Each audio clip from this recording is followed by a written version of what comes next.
Global warming का हमारे जीवन में गंभीर प्रभाव पड़ने का खतरा है, जिससे पारिस्थितिक तंत्र में बदलाव, असामान्य मौसम, संक्रामक रोग का प्रसार और कृषि एवं मत्स्य उत्पादनों को नुकसान आदि शामिल है। ग्लोबल वार्मिंग के कारण समुद्र का जल स्तर बढ़ रहा है, वर्षा में बदलाव आ रहा है,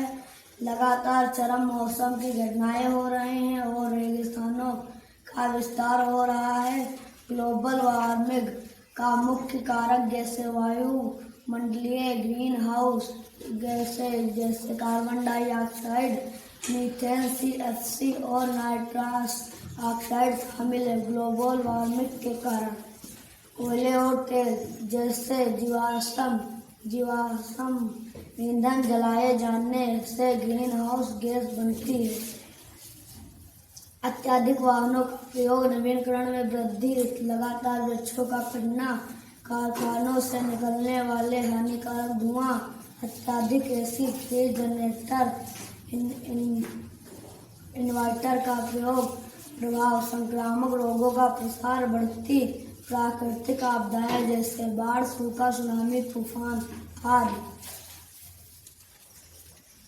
मरुस्थल में वृद्धि, अत्यधिक वर्षा का होना, समुद्री जल स्तर में वृद्धि, शहरों में तापमान में वृद्धि, ओजोन परत का क्षरण, बचने के उपाय, कारखानों से निकलने वाली हानिकारक गैसें व वृक्षों व अवशिष्टों का पर्यावरण में फैलने से रोकना, वृक्षों की कटाई पर रोक लगाना व नए पेड़ लगाना, वृक्षारोपण करना, वनों को नष्ट होने से बचाना,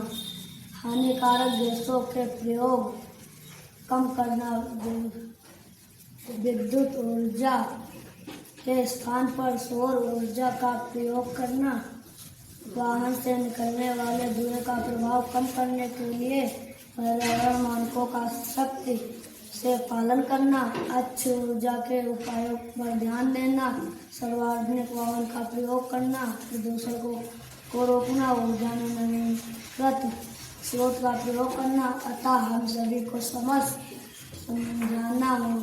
होगा कि ग्लोबल वार्मिंग एक गंभीर समस्या बनकर अग्रणी है। अतः हमें ग्लोबल वार्मिंग को कम करने हेतु निरंतर प्रयास करना होगा, तभी ग्लोबल वार्मिंग के प्रभाव को कम करने में हम सफल हो सकते हैं।